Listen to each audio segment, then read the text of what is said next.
everybody that a robust security plan is in place. Wow, একেই বলে চান কপাল। শ্রীলঙ্কার বিপক্ষে এক ম্যাচ জিতে আইসিসি থেকে বড় সুখবর পেল বাংলাদেশ, যেখানে ভারতকে টপকে আইসিসি র্যাঙ্কিংয়ে সবার উপরে বাংলাদেশ। বিস্তারিত দেখুন পুরো ভিডিওতে। দর্শক, প্রথম ওয়ানডেতেই জয়ের দারুণ সুযোগ ছিল বাংলাদেশের সামনে, কিন্তু শান্ত মিরাজদের অবিশ্বাস্য ব্যাটিং ধসের কারণে লঙ্কানরা ম্যাচটি জিতে নেয়। দ্বিতীয় ওয়ানডে জিতে ঘুরে দাঁড়িয়েছে টাইগাররা।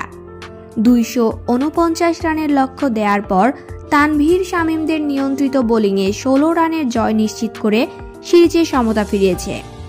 এরপরই বড় সুখবরটি পেল বাংলাদেশ। ওয়ানডে র্যাঙ্কিংয়ে তারা এগিয়েছে এক ধাপ।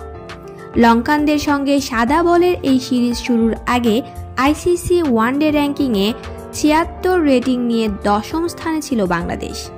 তখনই জানা যায় টাইগারদের সামনে 10ম থেকে 9ম স্থানে ওঠার ভালো সুযোগ আছে। 3 ম্যাচ ওয়ানডে সিরিজে মাত্র একটি জয় পেয়েই র্যাঙ্কিংয়ে 9ম স্থানে উঠবে তারা।